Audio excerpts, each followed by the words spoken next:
예수님께서 다시 사셨습니다. 할렐루야.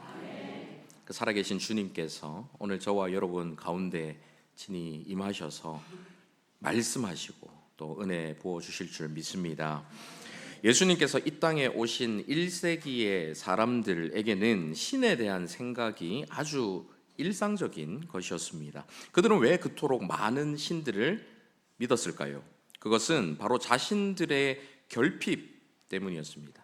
자신들이 아무리 자기의 힘으로 채우려고 해도 채워지지 않는 여러 가지 결핍들, 경제적인 어려움, 여러 미신들로 인해서 생긴 귀신에 대한 두려움, 질병의 고통, 죽음의 공포 등 그 모든 결핍들을 채워주고 두려움과 염려들을 없애줄 누군가, 어떤 대상이 필요했던 것이지요. 그래서 그 대상을 구하고 그 대상을 의지하며 살아갔던 것입니다. 그렇게 여러 신들에게 의지하며 살았지요. 하지만 그들의 표면적으로 드러나는 모습은 그 신들을 경배하고 두려워하고 그 신들을 의지하는 것처럼 보였던 그런 경배의 대상처럼 보였지만 실상은 자신들의 탐욕과 이기심을 채워주는 도구에 불과했습니다. 그렇기 때문에 더욱 자신들의 신들을 버리기가 어려웠지요. 여러분, 저와 여러분도 마찬가지 아닙니까? 우리 안에 있는 탐욕, 이기심, 그게 버리기가 쉽습니까? 굉장히 어렵죠. 내가 가지고 있는 욕심, 남들보다는 나를 먼저 생각하고 내 중심적으로 생각하는 이 이기심 같은 것도 우리가 버리기가 참 어렵습니다. 그렇기 때문에 그만큼 그 탐욕과 이기심을 채워주는 신들을 버리는 일, 이것이 굉장히 어려운 것이죠. 그런데 놀라운 일이 벌어졌습니다. 수많은 그리스 로마의 이방인들이 자신들의 신들을 버리고 예수 그리스도를 택했던 것이죠. 자신들에게 풍요와 안정과 자신들에게 여러 가지 결핍들을 채워주는 것처럼 여겨졌던, 그렇게 믿었던 신들을 버리고 예수 그리스도를 택했던 것입니다. 그것도 십자가라는 처참한 사형틀 위에서 비참하게 죽은 사람, 오른쪽 뺨을 치거든 왼쪽 뺨마저 돌려대라 라고 이야기했던 사람, 속옷을 가지려는 사람에게 겉옷까지 내어주어라, 원수까지도 사랑하라 라고 말씀하셨던, 풍요와 안전은커녕 있는 재산도 다 팔고 자기 십자가를 지고 자기를 부인하며 나를 따르라 라고 말씀하셨던, 이 말도 안 되는 가르침을 주셨던 그 사람을 따르기 시작했던 것이죠. 그 시대 사람들은 자신들을 바라보며 탐욕스럽게 이기심을 가지고 신들을 섬겼던 사람들인데, 그 모든 것들을 내려놓으라고 말씀하시는 예수 그리스도를 따르는 길을 택했던 것, 이것이 어떻게 가능할 수 있었을까요? 그것은 그분만이, 예수 그리스도만이 수많은 가짜 우상신들 앞에 나타나신 진짜 신이시다라는 사실을 발견했기 때문입니다. 예수 그리스도가 바로 죽은 신들 위에 살아있는 신이시다는 사실을 그들이 깨달았기 때문이죠. 오늘은 이 부분을 자세히 살펴보면서 함께 은혜를 나누고자 합니다. 1세기 그리스 로마 세계는 다양한 신들로 가득 찬 세계였습니다. 그들이 믿었던 이 고대 그리스 신화에 대해서 조금 이해가 필요하기 때문에 간단하게 이야기를 해드리겠습니다. 태초에 세상은 아무것도 없는 카오스라고 불리는 혼돈의 세상이었습니다. 흑암 가운데, 혼돈 가운데 있는 세상이었죠.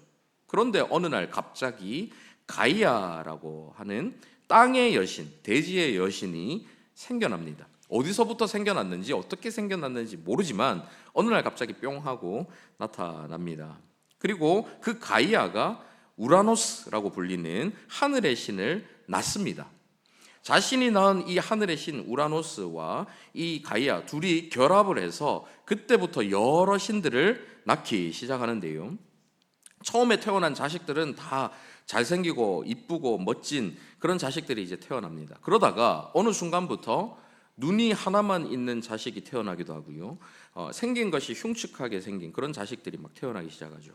그러니까 이 하늘의 신인 우라노스가 이 흉측하게 괴물같이 생긴 이 자식들이 어떤 큰 힘을 가지고 있는지 모르기 때문에 그들이 큰 힘으로 자신의 왕좌를 노리고 자신을 물리치고 그 자리에 오를까 봐 두려워하는 마음으로 그 자식들을 땅속 깊이, 감옥과 같은 그 땅속 깊이 가둬버립니다.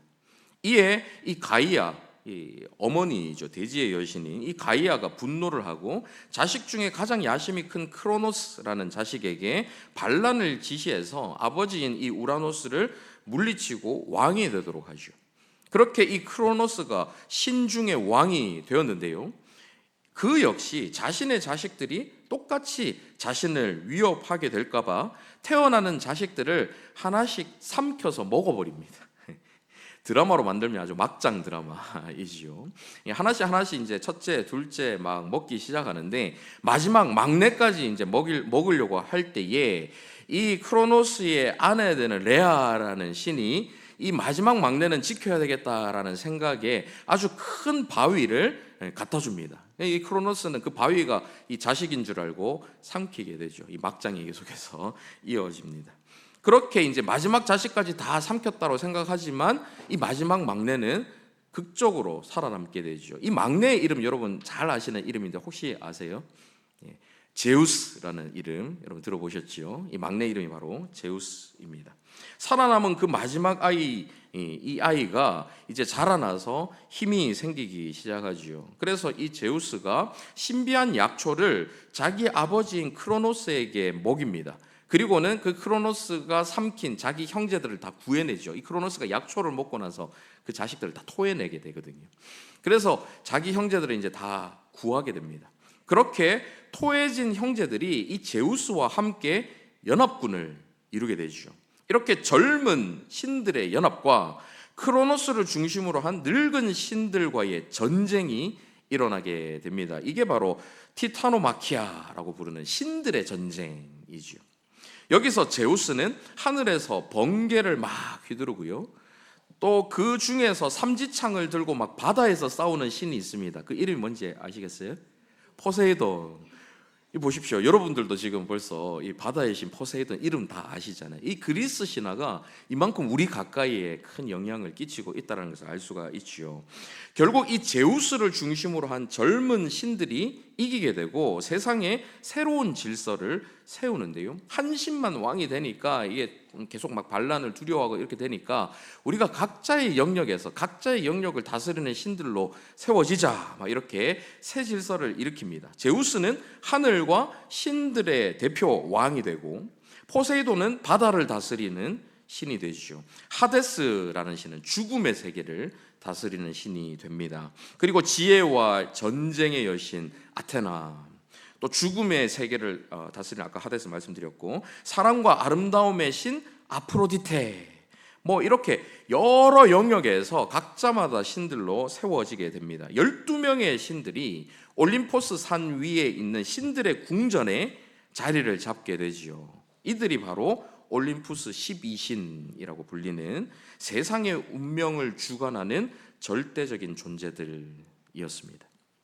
물론 지금까지 모두 인간이 만들어낸 속된 말로 거짓 나무랭이였습니다. 그럼에도 그 시대 사람들은 이 신화를 믿었습니다. 그래서 자신의 필요에 따라서 해당 영역을 담당하는 신들에게 기도를 하고 제사를 드렸죠. 그래서 물고기를 잡으러 가는 사람들은 바다의 신인 포세이돈에게 제사를 드리기도 하고, 또 비를 내리고 막 이 날씨를 주관하는 신들에게 같이 또 제사를 드리는 거예요. 한 신에만 제사를 드릴 수 없어서 여러 신들에게. 요즘 유행하는 이 드라마 보면은 막 용왕님 막 이렇게 절을 하고 막 하잖아요. 그런 것처럼 이 시대 사람들도 그 영역을 다스리는 신들에게 제사를 지내게 됩니다. 이런 우상 신들의 역할은 일반인들의 일상에 아주 영향을 끼치는 여러 부분들과 관련이 많았지요. 축귀, 즉 다른 신들이나 귀신을 몰아내는 일. 예를 들어서 전염병을 몰고 오는 신이 또 따로 있었거든요. 또 우환을 일으키는 신들이 따로 있었습니다. 이런 신들을 몰아내는 일은 다른 신들의 힘을 빌어서 이 신들을 몰아내야 되기 때문에 그런 일들을 이 착한 신들이 담당을 했던 것이죠. 질병을 고치는 치유의 신 있었습니다. 죽음의 위험과 공포를 줄여주는 신 있었고요. 날씨나 바다를 조정해서 경제적인 풍요를 가져다 주는 일, 이런 일들이 그 시대 신들이 하는 역할들이었죠. 하지만 이 신들은 주로 자기 분야에서 자기가 가지고 있는 능력 안에서 그 능력을 발휘했던 신들이었습니다. 미국의 미드웨스턴 신학교의 이상환 교수가 쓴 신들의 신 예수라는 책이 있는데요, 지난달에 발간한 아주 따끈따끈한 책입니다. 아주 재밌게 읽었습니다. 그 책에 보면 역병의 신을 쫓아내는 방법이 나오는데, 사람들은 이 역병의 신, 전염병의 신을 쫓아내기 위해서 이 신의 힘이 워낙 강하기 때문에 그냥 한 신에게만 기도해서는 안 되고, 제우스가 번개로, 아폴론이 황금으로 딴 활로, 아르테미스가 성광을 품은 불로, 디오니소스가 불타는 횃불로 이 역병의 신을 몰아내 주소서, 이 신을 쫓아내 주소서, 이렇게 기도를 했다라고 합니다. 여러 신들의 이름을 부르면서 그 신들이 다 같이 힘을 합쳐서 이 역병의 신을 몰아내달라, 이렇게 기도를 했던 것이죠. 주술사들이 귀신을 쫓아낼 때도 복잡한 의식을 행했습니다. 특별한 주문을 외우고요, 부적을 사용하기도 하고요, 어떤 약초를 사용하기도 하고 향을 피우기도 했습니다. 다양한 방법들을 동원해서 이런 의식을 통해 귀신들을 몰아내고 악한 신들을 몰아내는 의식들을 했던 것이죠. 이런 의식은 비용이 많이 들었습니다. 이 약초 중에서도 비싼 약초를 쓰면 효능이 더 뛰어나다, 이러니까 더 비싼 약초를 막 쓰고 있기도 하고 그랬죠. 그러다 보니까 가난한 사람들은 하고 싶어도 할 수가 없었던 그런 것들이죠. 거기다 뭐 이런 의식을 한다고 해서 성공이 다 보장되어 있는 것도 아니었습니다. 그 시대의 질병 치료는 어땠을까요? 치유의 신이자 인간에게 의술을 가르친 신으로 알려져 있는 아스클레피오스라는 신이 있습니다. 오늘날 이 의과대학을 졸업하면 졸업식에서 이 히포크라테스 선서를 하지요. 그때 나는 나의 스승에 대한 감사를 잊지 않겠다라고 선서를 하는데, 우리 여기 계신 집사님 중에 또 선서하신 분 아마 계실 것 같은데 그런 선서를 아마 하셨을 것입니다. 그런데 나는 나의 스승에 대한 감사를 표현하는 현대식 이 선서의 원래 원문이 되는 고대 히포크라테스 선서에는 나의 스승 아스클레피오스와 아폴론 등 신들 앞에서 이 맹세를 한다, 이런 문구로 선서를 했습니다. 현대에 오면서 이제 이게 수정이 되었죠.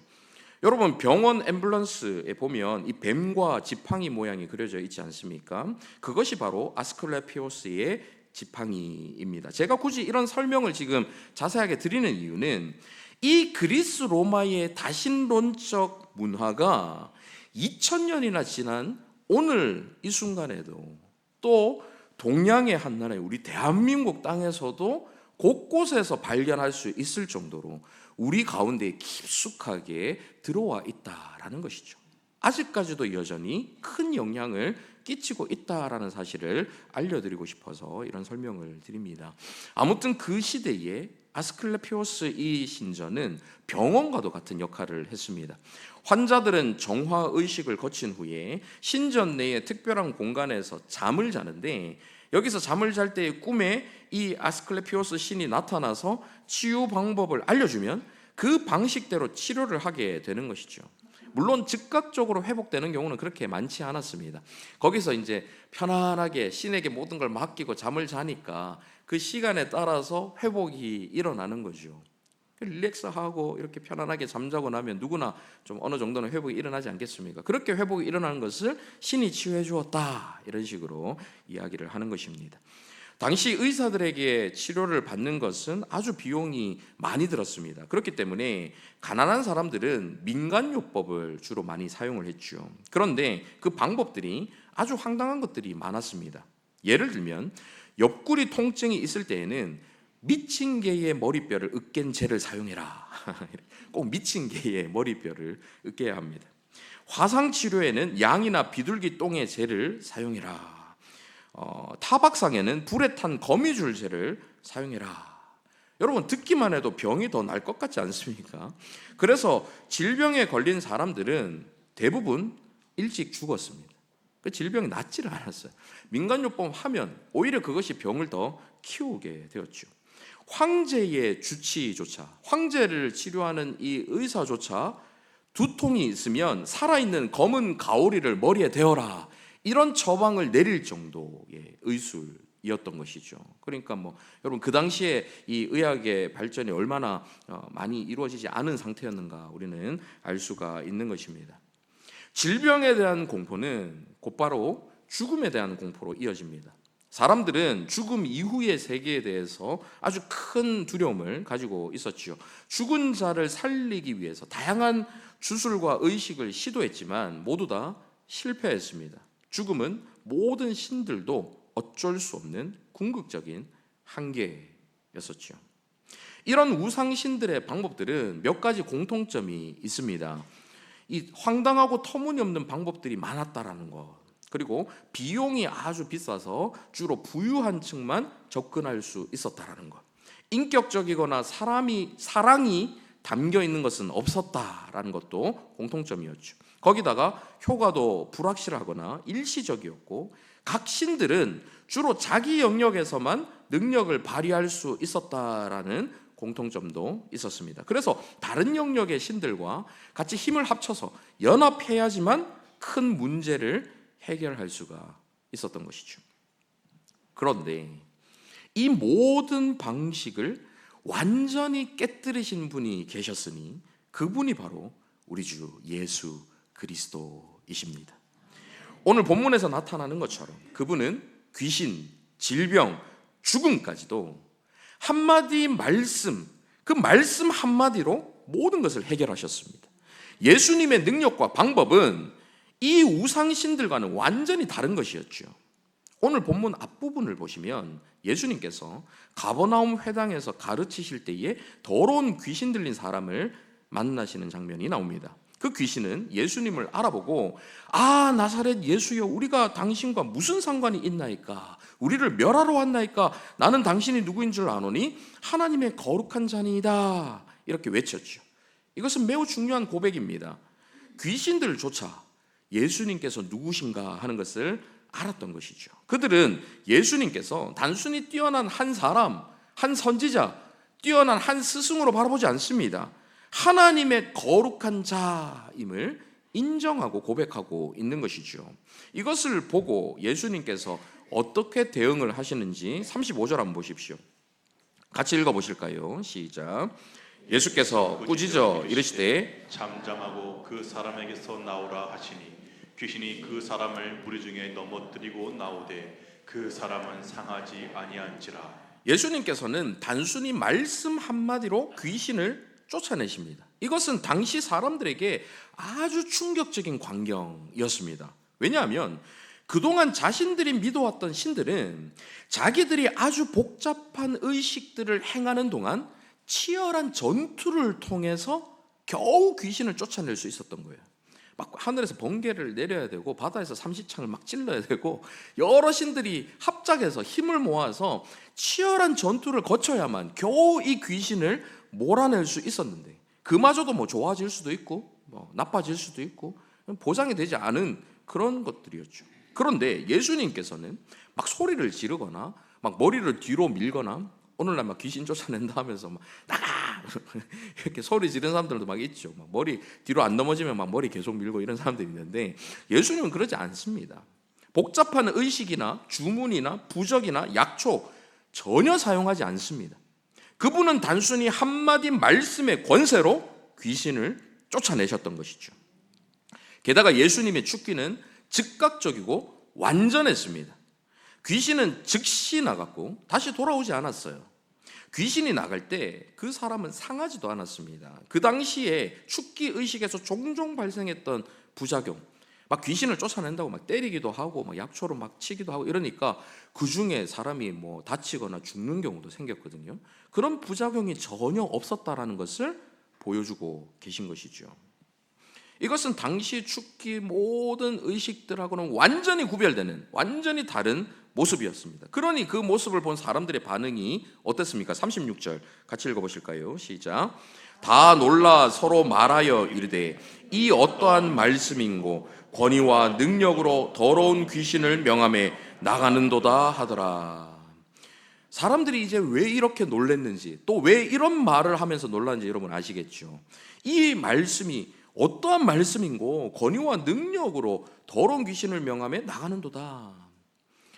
다른 신들은 막 주먹을 내밀고 무기를 내밀고 여러 방식을 써야 되는데 이분은 어떻게 말씀만으로 이렇게 하냐? 이 말씀이 얼마나 이 권위 있는 말씀이길래 이렇게 말씀만으로 얘기하냐, 이기냐, 이 이야기인 거예요.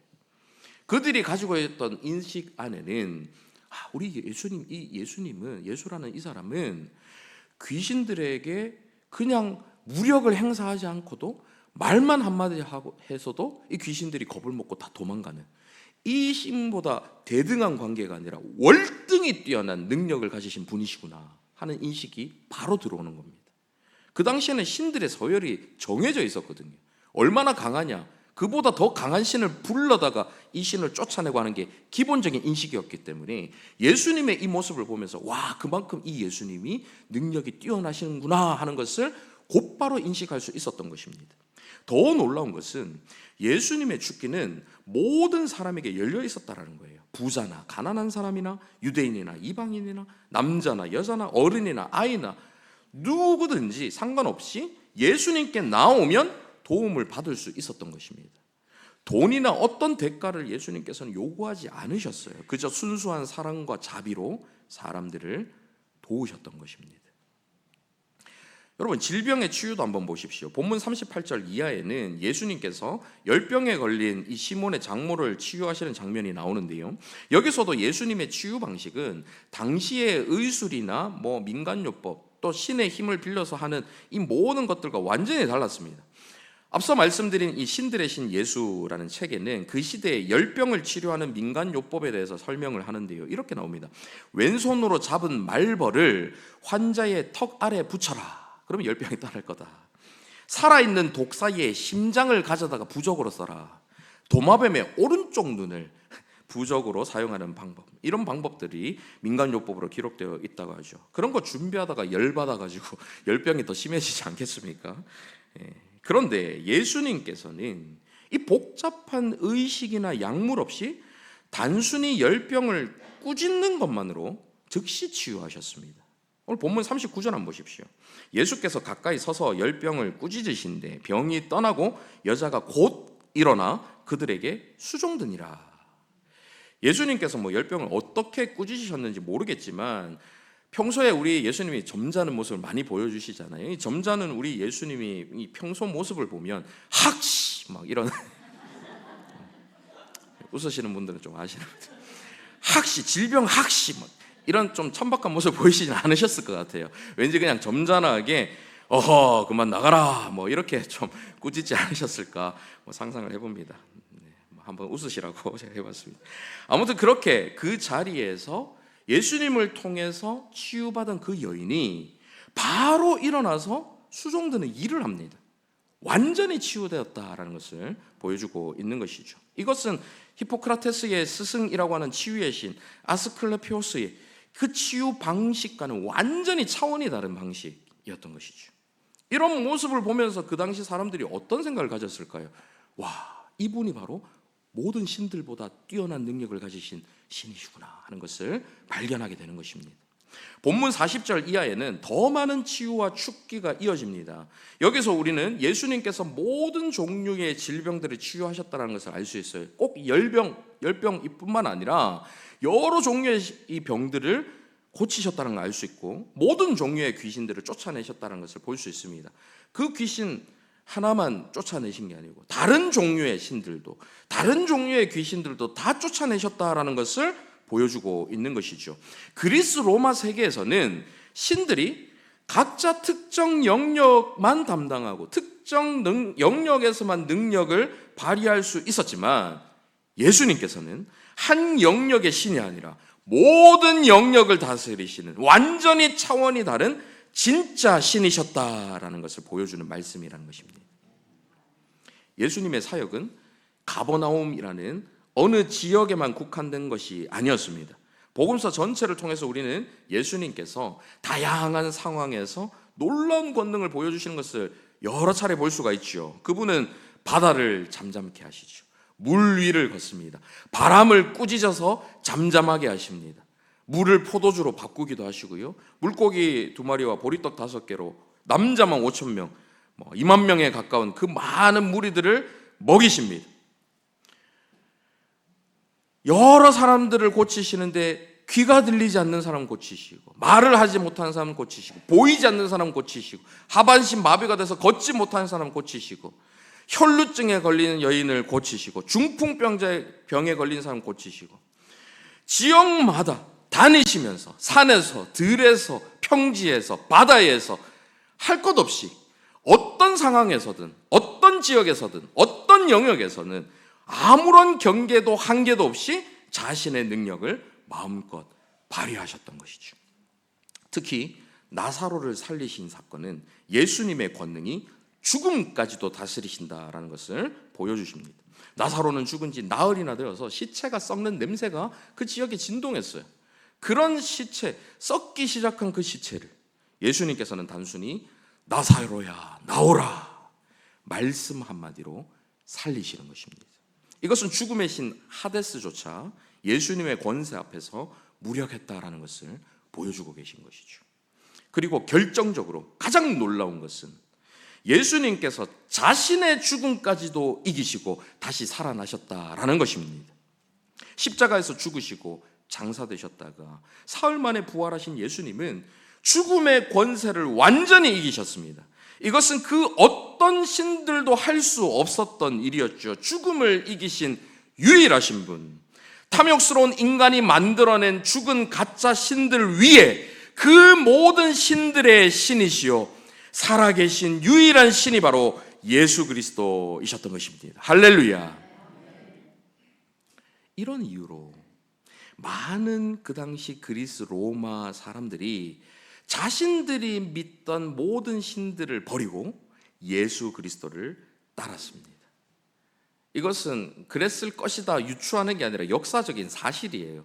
그리고는 시간이 흐른 후에 그 당시에 인터넷이 없으니까 막 순식간에 퍼지지는 않았지 않겠습니까? 이게 전해져서 온 로마 제국 전체가 예수 그리스도를 믿는 국교로 삼는 놀라운 일들이 일어나는 것을 우리는 역사를 통해서 바라보게 되는 것이죠. 어떻게 그런 일이 일어났을까요? 신들 위에 계신 진짜 신이신 예수 그리스도를 바라볼 수 있었기 때문입니다.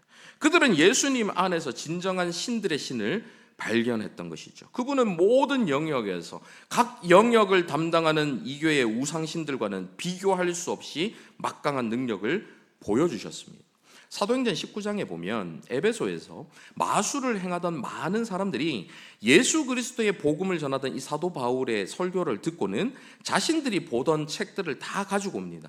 평상시에 이 마술을 할 때 아브라카다브라 실제로 이런 주문을 외웠어요. 이 같은 주문인데 이런 주문들이 막 쓰여 있는 책들이 있지 않겠습니까? 그런 책들을 다 모아가지고 다 불태워버립니다. 그들은 예수 그리스도의 능력이 자신들의 마술과 주술보다 훨씬 뛰어났다라는 것을 인정했던 것이죠. 그 책들의 가치가 은 5만이다 이렇게 나오는데요. 이 은의 가치가 시대마다 다르기 때문에 좀 유추를 해보자면 그래도 최소 수억에서 수십억 상당 되는 가치가 있었을 것이다라고 그 엄청난 금액의 책들을 다 불태워버리는 거죠. 예수 그리스도라는 진짜 가치를 알고 나니까 자신들이 이전에 가지고 있던 모든 것들을 다 배설물로 여기는 거예요. 지난 집회 때 우리가 살펴본 것처럼 사도 바울처럼 자신들이 가치 있게 여겼던 이전 모든 것들을 다 배설물로 여기고 미련 없이 다 불태워버릴 수 있었던 것입니다. 이것이 초기 기독교가 그리스 로마 세계에서 급속히 퍼져나갔던 가장 강력한 이유이지요.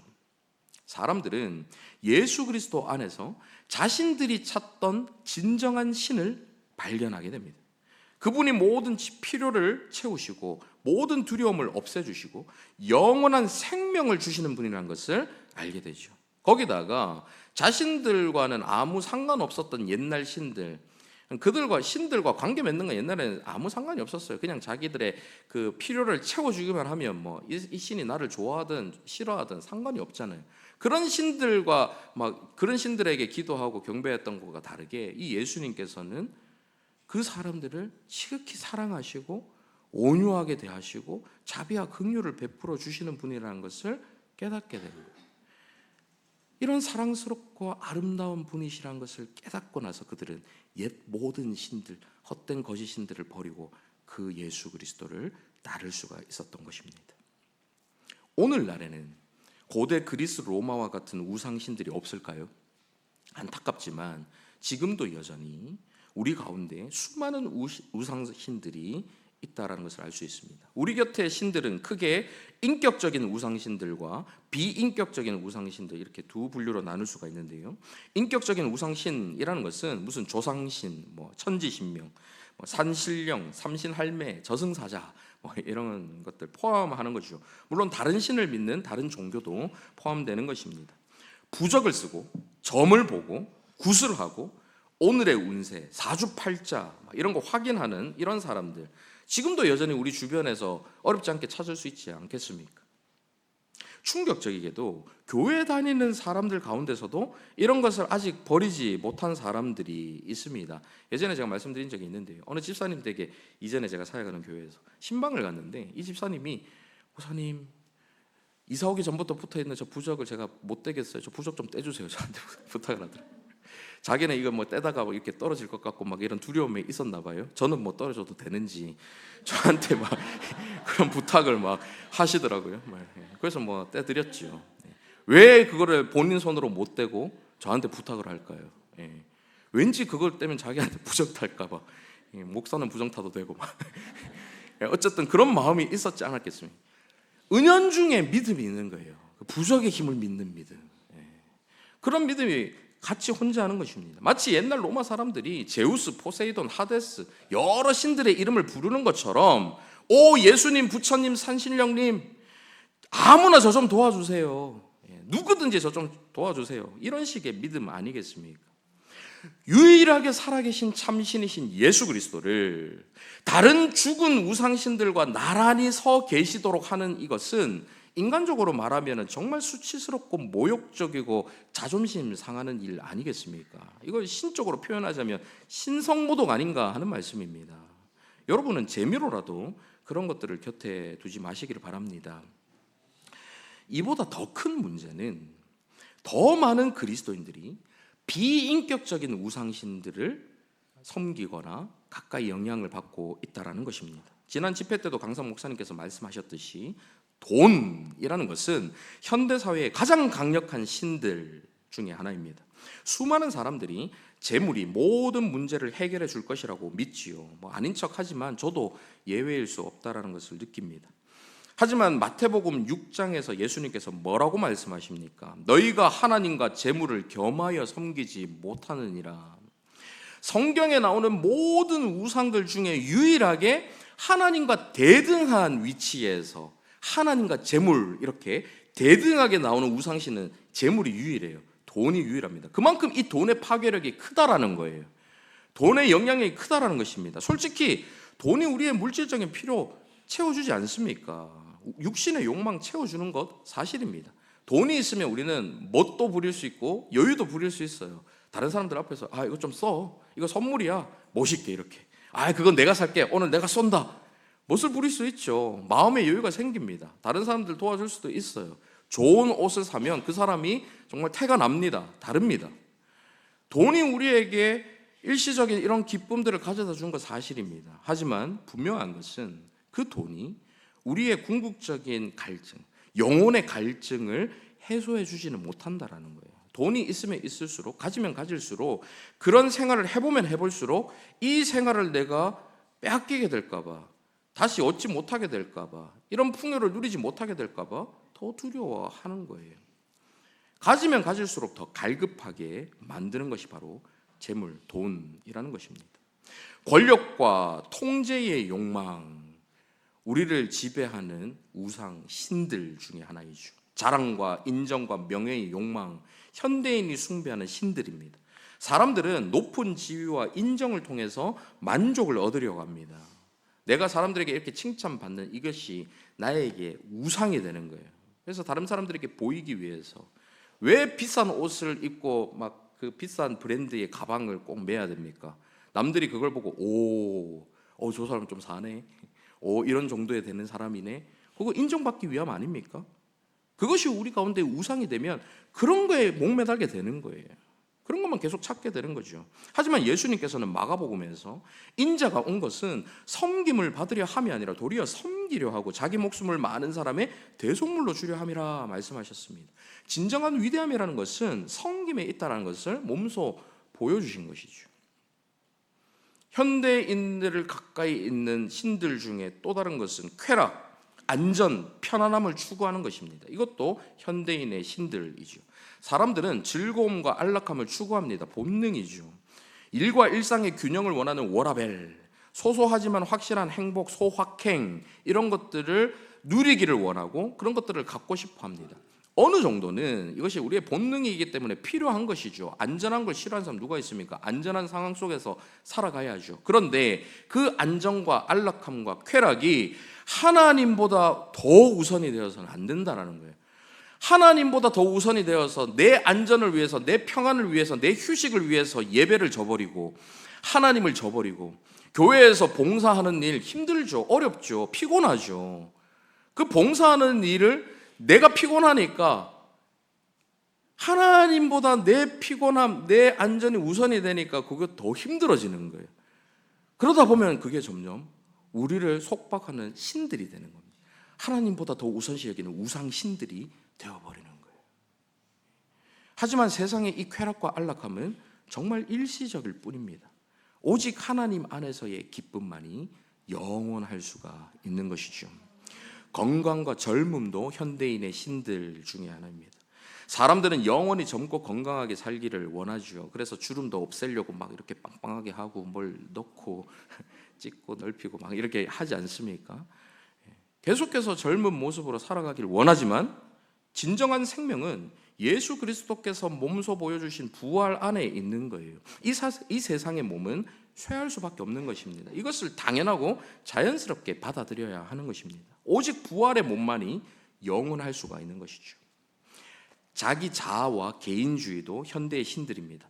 나 자신이 가장 중요하다. 나 자신이 가장 사랑스럽다. 내가 원하는 대로 살아야 한다. 이런 생각이 만연한 시대이죠. 하지만 예수님은 누구든지 제 목숨을 구원하고자 하면 잃을 것이요 누구든지 나를 위하여 제 목숨을 잃으면 찾으리라 말씀하셨습니다. 참된 자아 실현이라는 것은 자기 중심적인 삶에서 찾을 수 있는 것이 아니라 하나님 중심적인 삶에서 찾을 수가 있는 것이죠.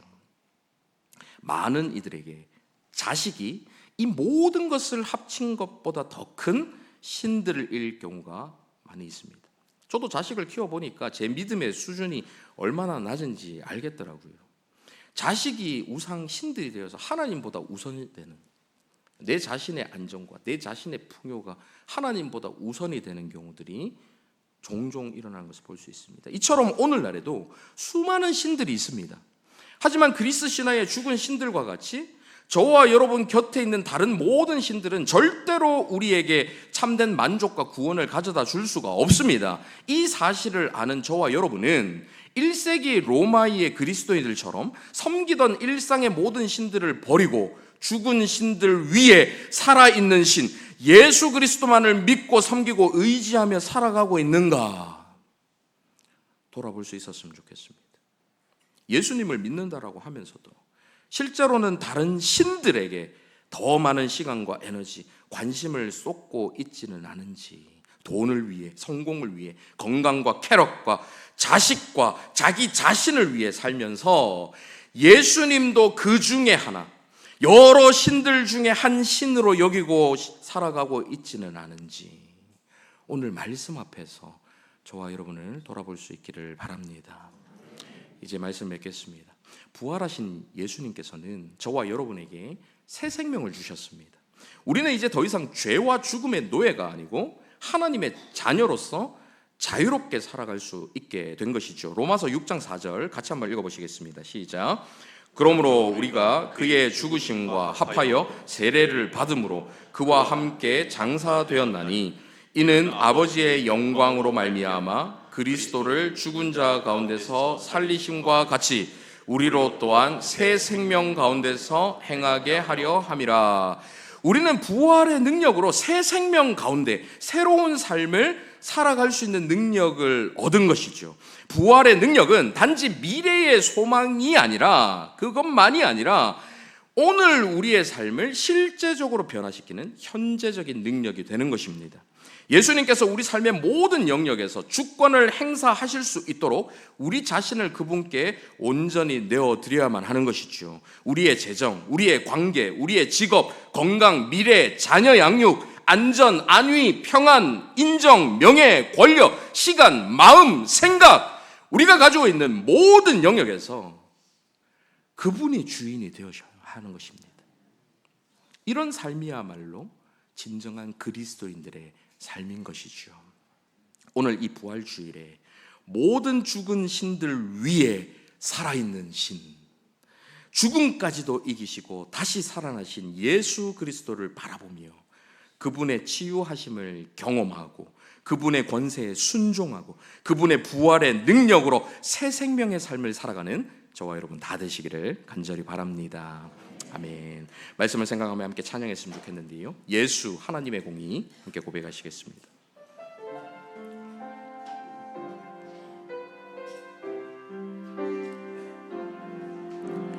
예수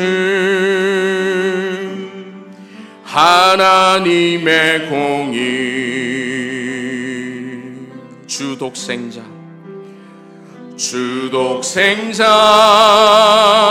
그의 나라 임하시네.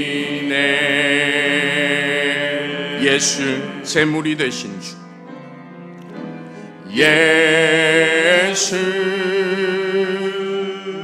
제물이 되신 주 영광 중에 그의 나라 임하시네.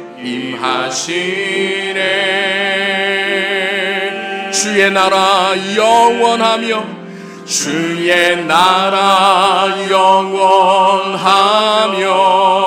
그의 영광 무궁하리 왕의 위엄과 능력이 신들의 신이신 그 능력 그 왕의 위엄이 이제 임하였으니 주의 주권과 주의 통치와 주의 나라 힘과 권세 임하네. 예수 하나님의 공의.